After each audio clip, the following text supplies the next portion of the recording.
United States is parting companies with Israel on the need to defeat Hamas. I'll give you all the details coming up on In Focus.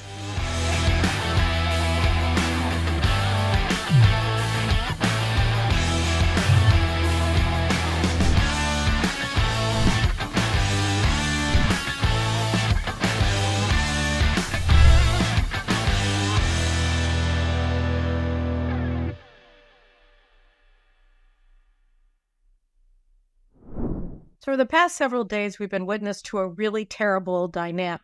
And, I've been warning since the outset of the war, really almost on the heels of Hamas's October 7th invasion of Israel and the slaughter and the crimes against humanity, so many of them that it carried out that day when it was murdering 1,400 Israelis and kidnapped another 240 or so back to Gaza as hostages.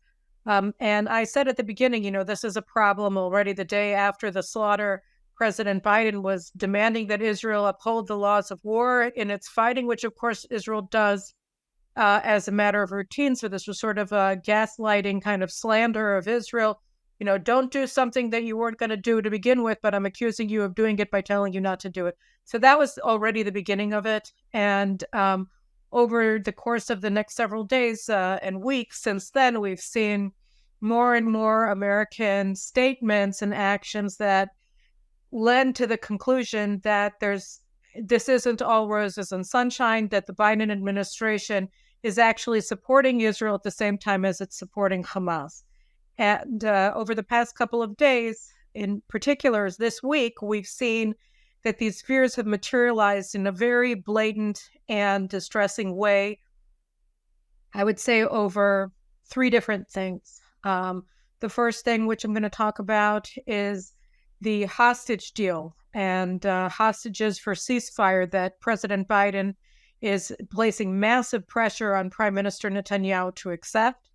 The second issue is what armaments the United States is willing to provide to Israel, what it won't provide, and how it's using military assistance and America's and Israel's dependence on America for its ordnance for the Air Force and for other forces to undermine Israel's war effort. And finally, the last thing I want to talk about is the way that the United States is defining what Israel's war goals should be and what Gaza should look like when the fighting is ended.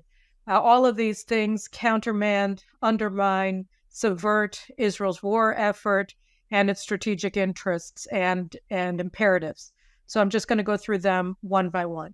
So right now, all of the headlines in Israel are riveted to the question of this U.S. sponsored or this deal on the table. It's a Qatari Hamas offer that the United States is now not only supporting, but is demanding that Israel accept, under which Hamas will free somewhere along the lines of 10 hostages and keep another 230 hostages in its hands. And in exchange, Israel will give it 5-day, 3-day, 2-day ceasefire.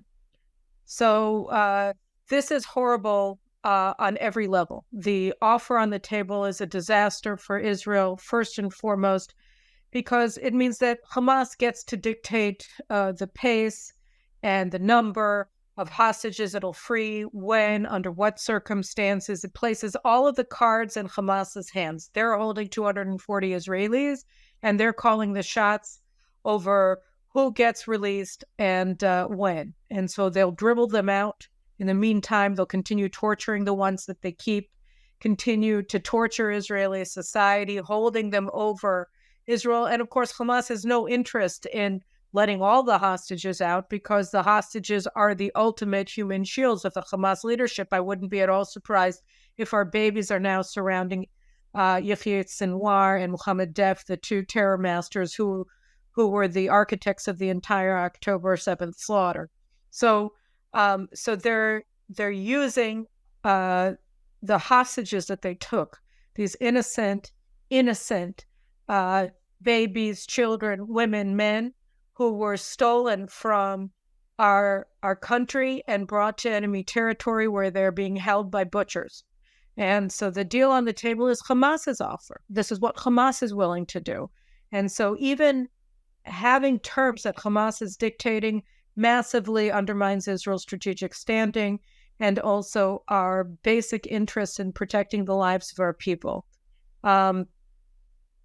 This also is a disaster because the ceasefire that they're demanding in return for a smattering of hostages gives them the opportunity to regroup, reorganize, resupply through the fake humanitarian assistance that the United States has been demanding now for several weeks that Israel permit to enter into Gaza, even though they know that this aid is being diverted to Hamas first and foremost. This has been openly acknowledged and admitted by the supposed civilians that the United States is so interested and keen to protect in Gaza. So we're looking at a situation where the United States is demanding that Israel allow the resupply of Hamas under the headline of a hostage for a ceasefire deal.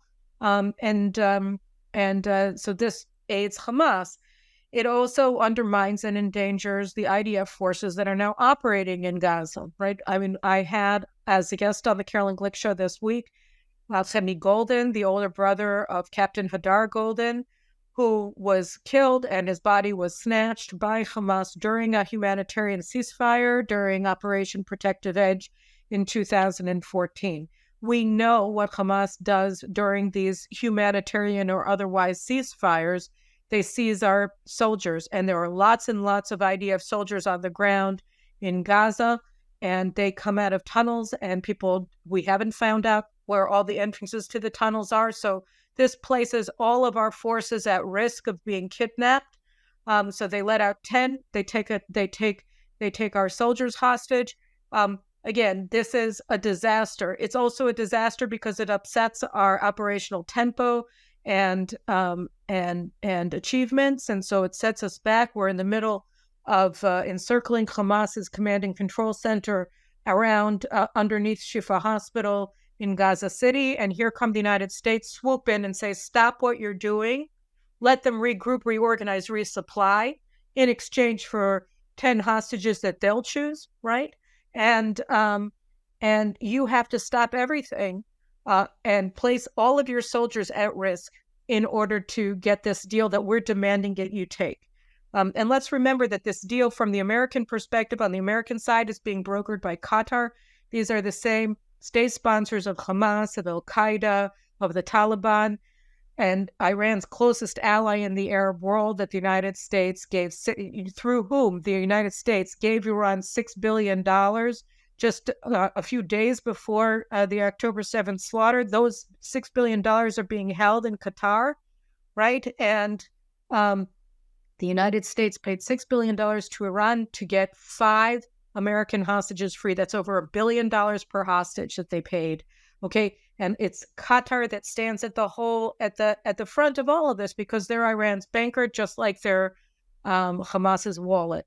So this is Qatar, and as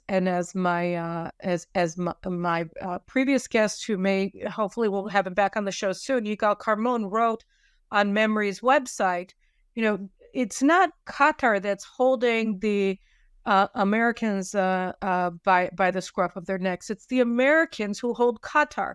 The El Udeid Air Base in Qatar, that through which all of CENTCOM's air operations are controlled, right, is the only reason that Qatar hasn't been overrun by its neighbors who hate the Al Thani clan that runs this emirate, because they are sponsoring the wars that Al-Qaeda, that the Houthis, that the Iranians are waging against the UAE, against Bahrain, against Saudi Arabia, so that the Al Thanis are using their political warfare and their sponsorship of these terrorist organizations, including Hamas and Al-Qaeda and the Taliban, to wage war against their neighbors. And so their neighbors would overrun this corrupting, this terror-supporting headquarters of global jihad that is Doha, if it weren't for the El Odeid Air Base in Qatar. If the United States, as Yigal Carmon wrote on Memory's website, memory.org,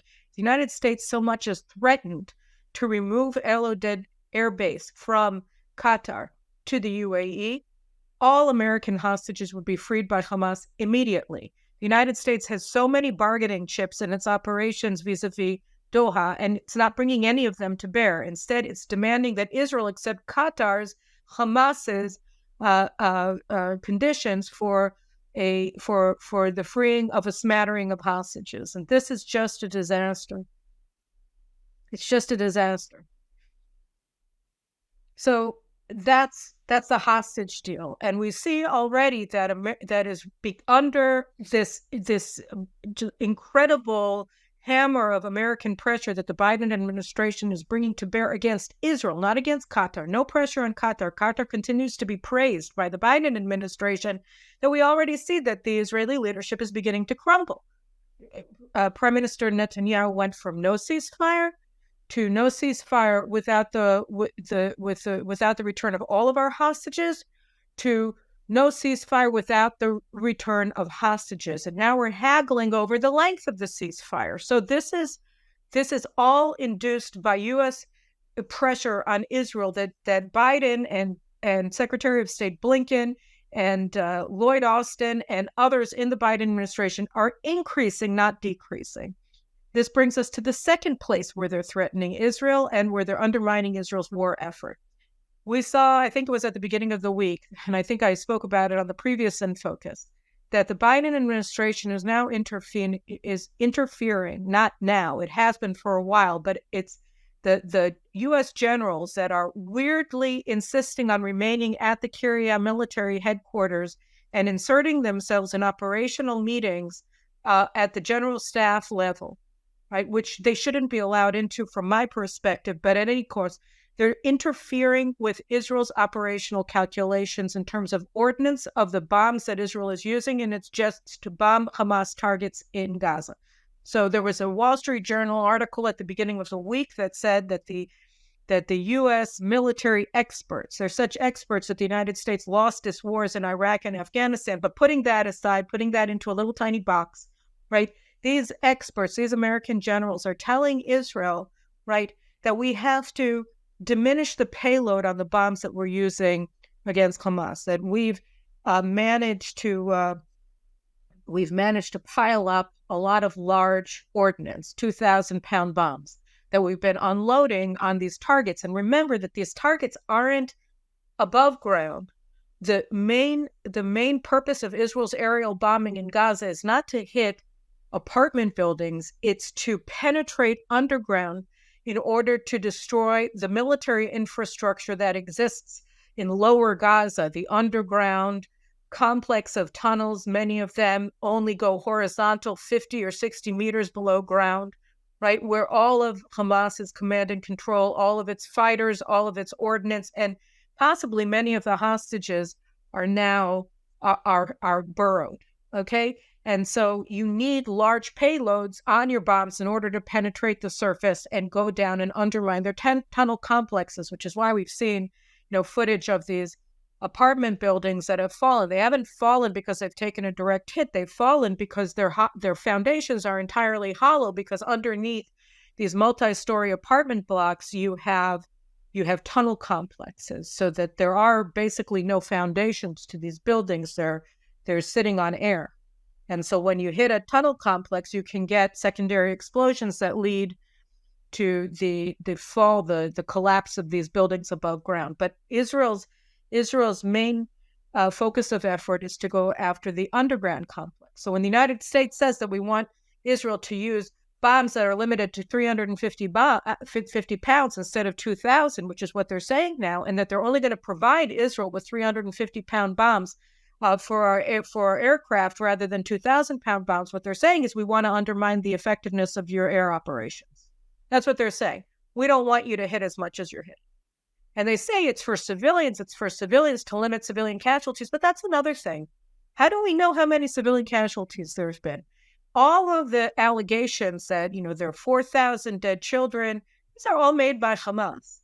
And, Hamas In another story that we're following, which is the collusion of photographers that work for AP and CNN, New York Times, and Reuters in the October 7th slaughter, that they were on the scene. This came out last night. It was an honest reporting scoop that showed these photographers. But we know that they know that Hamas fighters are registered as civilians in the death tolls, and they do this systematically and routinely, and they never publish it because they're afraid to get in trouble with Hamas. The reporters on the ground will get in trouble, and more likely and more often, they simply support Hamas against Israel. That's why they had photographers in the kibbutzim filming the carnage, filming the abduction of Israeli civilians into Gaza on the side of Hamas, in support of Hamas on October 7th, on the morning of October 7th, because they're part of Hamas's war effort. They're the public relations campaign. They're Hamas's, if you will, army spokesman's unit or press affairs unit. So that's what they do, except that they get paychecks from CNN, from the New York Times, from AP, from Reuters, etc. So we're seeing that as well. And they know that the civilian casualties that the United States is using the count in order to coerce Israel into limiting our aerial bombings and undermining the effectiveness of our operations. The Americans know that they're not civilians. They know that that our targets are Hamas gunmen and that we're killing them. And yet they're attaching themselves to Hamas propaganda that they have to know is a lie, in order to justify limiting the effectiveness of Israel's aerial bombing missions. So this is a really big thing as well, right? It means that they're using their control over what arms Israel gets after they've already induced utter dependency of our Air Force on American ordnance by barring us from producing these bombs in Israel, right? So we need American resupply. They say, well, we won't resupply you with the weapons that you need, only the ones that we want you to have. And the ones that we want you to have, you can't win with. Which brings us to the third thing, which is most disturbing to me. There's some argument among the leftist generals and Netanyahu over whether this is an existential war or not, a war for Israel's national survival, or whether we can lose it and still survive. It's a stupid argument, because the idea that we can allow this jihadist organization dedicated to our annihilation to survive this war, and we can long survive, it's just, it's atrocious that anybody wearing the IDF uniform, including our failed head of intelligence service, Aaron Khaliwa, who didn't believe even at 4:00 in the morning on October 7th that this would happen, and he went to sleep after he got an initial warning, and he didn't alert anybody. So that's, so Aaron Khaliwa, the worst intelligence chief we've ever seen, right? He gave a speech last week to cadets who were graduating from intelligence officer training, saying that this isn't war for Israel's existence, it's just a question of how we're going to live here. So this is a lie. And he said it because Netanyahu has been saying repeatedly that this is a war for Israel's national survival, okay? Which is correct. At any rate, so the thing is that given the stakes, given that Israel has to eradicate Hamas no matter what, with or without American planes and bombs, with or without American artillery shells, we'll have to fight them with rocks if needs be, because we cannot allow them to survive any longer. Our survival is on the line. So what does that mean? Assuming that we are able to win and we are able to eradicate Hamas's military infrastructure, its regime infrastructure, etc., how are we going to prevent them from regrouping? And we've given them lots of hard hits over the past many years, but they keep regenerating. So how do they regenerate? For a number of reasons. But one is because the fence of Gaza is just, a couple dozen meters from the fields of the kibbutzim that they overran on October 7th. So there's no partition, there's no buffer zone between this den of terrorists, this death cult in Gaza, and Israeli civilians. So until 2010, Israel had developed a buffer zone of 1 kilometer in width between Gaza and on the Gaza side of the fence, that Gazans, anybody who came across this perimeter was a military target. And then we had one of these mini wars with Hamas, and America came in under the Obama administration and demanded that in the ceasefire agreement that Israel withdraw from the buffer zone. And as a result, we saw the clashes right at the fence, right, where you had Hamas terrorists coming right to the fence and trying to enter Israel and overturn the fence, and they shot IDF forces at the fence and stuff like that, and they shot their terrorist balloons over the fence to burn our fields and to kill our farmers plowing the soil.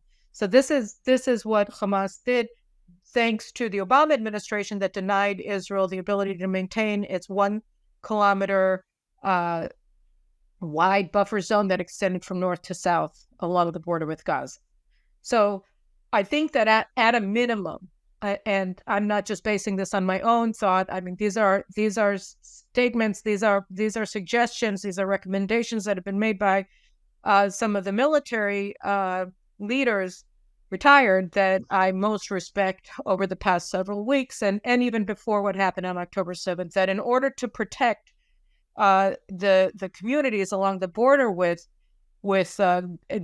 Gaza, we need to reinstate that buffer zone, and we need to extend it.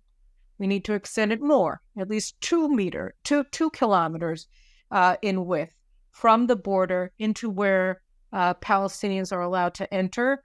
And anybody who enters this buffer zone is a military target. They're not allowed to enter. And that's how you protect Israel. Same thing in the north, from east to west, along the coastline. Keep them away from the power station in the city of Ashkelon. Keep them away from our beaches. Keep them away from our people. 2 kilometers, I'll leave that to the specialists to know. But there has to be a buffer zone. They cannot be allowed to come up to the outskirts of the city of Ashkelon from Gaza. They just can't. And as for the southern border with Egypt, I mean, the biggest strategic, everything was wrong. Everything was a disaster in the 2005 pullout from Gaza that enabled what we've experienced now to happen. But from a military perspective, the stupidest thing that we did was that we withdrew from the border area between Gaza and Egypt. And that's given these terrorists control over an international border, which they've used to bring in their anti-tank missiles and their paragliders and they have like 50 to 20,000 missiles. Where do you think they came from? They're not all homemade. They're coming in from Egypt. And so, Abdel Fattah al-Sisi, who was promoted by the Muslim Brotherhood president, Mohammed Morsi, and to the position of first chief of staff of the Egyptian army, and then to defense minister under Morsi, under the Muslim Brotherhood, because he was aligned with the Muslim Brotherhood he became aligned with the Muslim Brotherhood during his sojourn as the Egyptian military attaché in Saudi Arabia, when Saudi Arabia was still supportive of jihad and Muslim Brotherhood and everything else before the Arab Spring. So he had been aligned with the Brotherhood when he was a general in the army, and that's the reason that the Muslim Brotherhood president, Mohammed Morsi, who was in power from 2012 to 2013, promoted Assisi. So when Assisi came in, when he ousted the Muslim Brotherhood in 2013, and he even started to and he outlawed the Brotherhood, and he arrested all of its leaders and everything. I was convinced, and a lot of other people were convinced that no, the fact that he had been previously aligned and promoted by the Muslim Brotherhood didn't mean anything. He decided that the threat to Egypt was too great, and that he was walking away from the Brotherhood just as the Saudis did, just as the UAE did. And maybe he did, except for one thing, that since October 7th, he's been acting as Hamas's ally. He has been blocking the removal, the fleeing of civilians from Gaza into the Sinai, and he has been making statements that are openly anti-Semitic against Israel, and lending a hand in that sense to Hamas. And then when you look at the ordinance that they used against us, and that they've been using against us since October 7th, and you realize that much of these arms have to have come through Egypt, because there's no way that they were all produced in Gaza, then you start understanding that he too has been playing a double game here. And that's a big problem. It's a huge problem. And we have to figure out, because the U.S. military platforms that have been given in billions and billions of dollars in military assistance to Egypt, and the Abrams tank lines that are produced in Egypt, they are the most formidable military threat facing Israel. And Morsi, by the way, threatened to go to war against Israel if we demand that Gazans be allowed to free. And there's just one more thing parenthetically about this. People talk about the humanitarian disaster, the humanitarian crisis in Gaza, and I can't underline this strongly enough. There would be no humanitarian disaster, crisis of any kind for these civilians who voted Hamas into power and brought this disaster upon themselves if Morsi simply opened the gates and let them flee. You've had 11 million or 12 million Ukrainians who have left Ukraine since the Russian invasion. You had 5, 6, 7 million Syrians fled Syria during the civil war there. And everybody took them in. Turkey took them in. Jordan took them in. Everybody took them in. Iraq took them in. And then Europe took them in 2015, and brought about a disaster. But that's neither here nor there. The Europeans took them in. Everybody takes in war refugees. The Europeans were climbing all over one another to take in the Ukrainians. The only people who aren't allowed to flee a war zone are the Palestinians. They're required to stay put so that they can continue to wage war against Israel. That's all. So the fact that the Americans are siding with Qatar, right, in their Hamas directed or aligned hostage negotiations, and the fact that the Americans are not applying pressure on Morsi to open up the border to let the Gazans leave to Sinai or to a third party, into a third country now, means that the United States, with all of its demands for humanitarian aid to come into Gaza, are empowering them to use the Palestinians as proxies in a wider Islamic war against the Jewish state, because everybody else is allowed to leave. Only the Palestinians are required to stay so that Israel can be accused of war crimes that are being undertaken by the countries surrounding us that aren't letting the Gazans leave, and of course by Hamas and its state sponsor, Qatar, first and foremost. So this is a problem, and this finally brings me to the war aid. So, like I was saying, if we want to secure southern Israel, we have to have permanent control over a buffer zone. I would suggest that we annex this area and use it as a demilitarized zone where nobody is allowed to enter from Gaza into Israel. And the other thing, from a psychological perspective, from the Muslim psyche, the only way that Hamas and its allies are going to internalize a defeat and recognize it for what it is if they lose land. That's the only way. We're not going to kill 100,000. We're not going to kill 1 million. We're not going to do anything of that sort, because that's not the way that we operate. We are a moral people. We don't do that. We won't stoop to their level. But what we have to do is take land. We have to to guarantee our own survival, and we have to make them see that they have to pay a price for what they did to us, a permanent price, not a temporary price. This has to be permanent. There's talk in Israel about whether we should rebuild Gush Katif, our 29 communities in southern Gaza and 3 communities in northern Gaza that were all destroyed in the insane withdrawal and surrender of Gaza to Hamas and the PLO in 2005. I'm for it, right? But I'll put that aside for a second. The fact is that if we don't permanently seize control over the borders of Gaza and make them lose territory, they're going to do it again. They're going to rebuild. It's going to give them hope that mass murder, slaughter, rape, abduction, torture makes sense. It pays. Terror pays. This pays. Monstrous behavior pays. Subhuman behavior pays.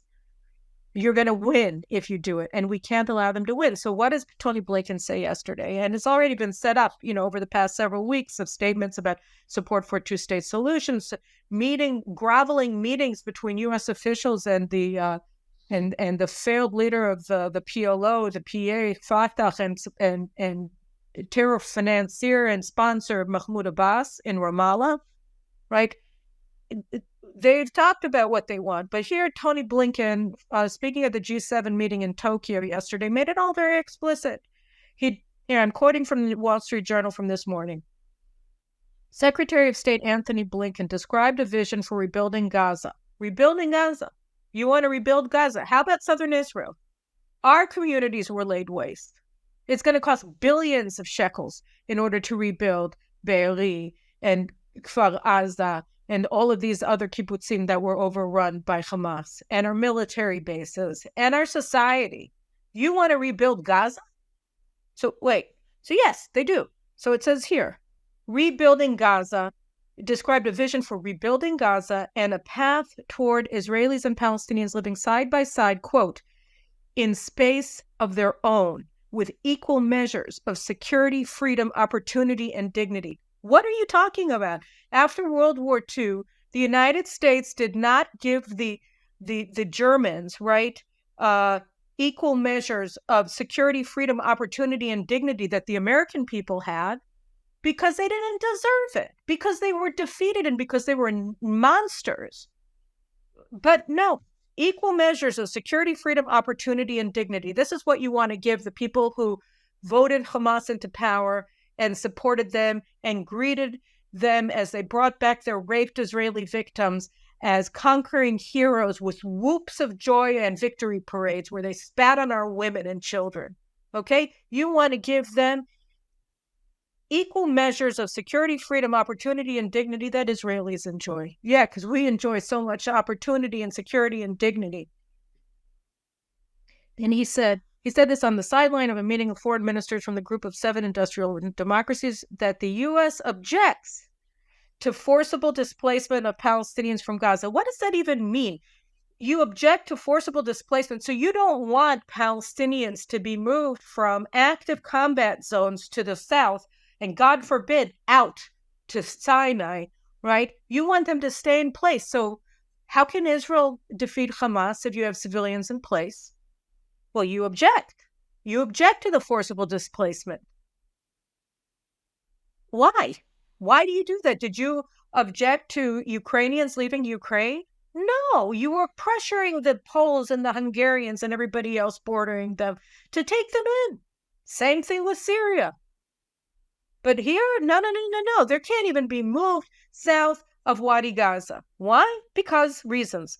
Then you say here, Mr. Blinken, no reoccupation of Gaza after the conflict ends, no attempt to blockade or besiege Gaza, no reduction in the territory of Gaza. So what you're saying, what the American position now is explicitly stated by the Secretary of State, is Israel isn't allowed to win, that Hamas will remain in place in Gaza, that the United States supports Hamas, that the United States does not support Israel's goal of eradicating Hamas. You want them there, right? That's what it means.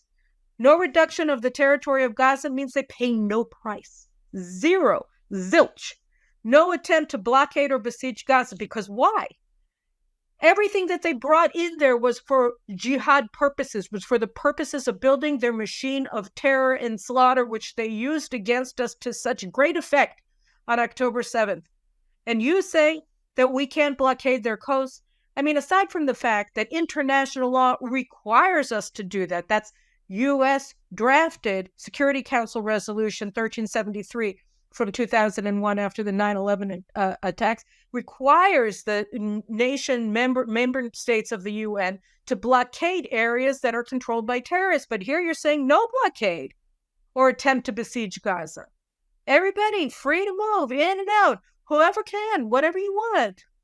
And they can stay in their cities. And we're going to rebuild them with U.S. taxpayer dollars, just like you did each time. And each time they took your money, they took your concrete and your building materials, and they built the underground warrens where they're all holed up now. And you saying that Israel can't use bombs that are going to be effective to destroy those areas. Then, if that wasn't enough, John Kerry, spokesman, just quoting from the Wall Street Journal this morning, spokesman for the White House National Security Council, later said, "We believe that the Palestinians should be in charge of their future, and they should be determining the voice and factor. They should be the determining voice and factor in their future." Well, la-di-da.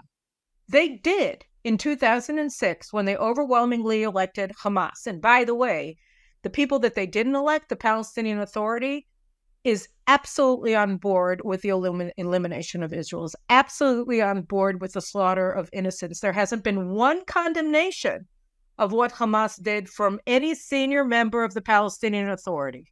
Not one. Oh, you say, oh, Mahmoud Abbas said something. That he said he was against killing on both sides. Well, thank you very much, Mr. Holocaust denier, right? That's what they did. Not one voice condemning what happened. And you want to put these murderers in charge, not only of Judea and Samaria, but of Gaza as well. So you look at this and you say, okay, it's all on the ground. It's all out there. It's all out there. America is siding with Qatar. It's siding with Hamas. It's siding with the Palestinian Authority. It's siding with Egypt, all against Israel. It's going to give us weapons, but weapons that won't enable us to win. That's what the resupply is about. It's limiting the capacity of the IDF to actually do the job that we require to do in order to survive. Because this is a war for national survival. Because these people invaded our territory. They conquered Israeli territory for a number of hours. And during their occupation, their hostile occupation of Israeli territory, they slaughtered, they maimed, they raped, they tortured, they burned alive 1,400 innocent Israelis, innocent, who didn't want to do anything to them. Our soldiers were asleep when they were assaulted in their beds. So you want to say it was our fault? It was our fault. You think we're not going to make accounting of all of these losers who run our military, who enabled us? Of course we will. But in the meantime, we have to use what we have. We only have one army, so they're leading it now. But they're leading it with a clear understanding that they're not going to get out of winning this. And what you're saying is we're not going to allow Israel to win it. Oh, and one last thing before I forget, you're also trying to undermine Prime Minister Netanyahu, right? I mean, Hillary Clinton, where did you find her? You got her out of some mothballed closet so you could cart her out and she could tell us today, I wake up to the news, so important, right? That Hillary Clinton said that Israel and the Palestinians are going to require new leadership in order to get to the two-state solution. So let me tell you something. I don't know whether Netanyahu should stay in charge or not. It depends whether he wins the war or not. As far as I'm concerned, everything begins and ends with that. But what I can tell you is that any leader that replaces him, who so much as winks in the direction of your vaunted two-state solution, is going to see hundreds of thousands of Israelis descending on the prime minister's office with pitchforks before we allow something like that to happen. Okay? Okay, so forget it. Now, you guys should read your own propaganda sheets. The New York Times has an article today, right, where it talks about what the goal of Hamas in taking this action against Israel was. It was to rearrange the chessboard, right, to make clear that the Palestinians are not going to be forgotten about and that they're not here for a two-state solution. They're here to eliminate Israel. That's what they said on record, in on-record interviews with the New York Times. You should read it. That's your newspaper of record, not mine. They're saying it. And then you say, no. What did Blinken say? Need to rebuild Gaza. Path towards Israelis and Palestinians living side by side in space of their own with equal measures of security, freedom, opportunity, and dignity. It's not going to happen. You have to choose sides. Unfortunately, it looks like the Biden administration has chosen Hamas. All right. So the main thing that we have to do is recognize that this is the fact and act accordingly. We're not going to give up on this war, and we're not going to give up on Israel, and we're not going to walk away because the United States says that we should be defeated. We're going to win with or without you. You decide. Do you really want to stay on Hamas's side? Do you really want to continue to be Qatar's advocate instead of demanding that your major non-NATO ally, Qatar, right, stop supporting terrorism? Stop being Hamas? Maybe take out your air base, which never should have been placed there in the first place.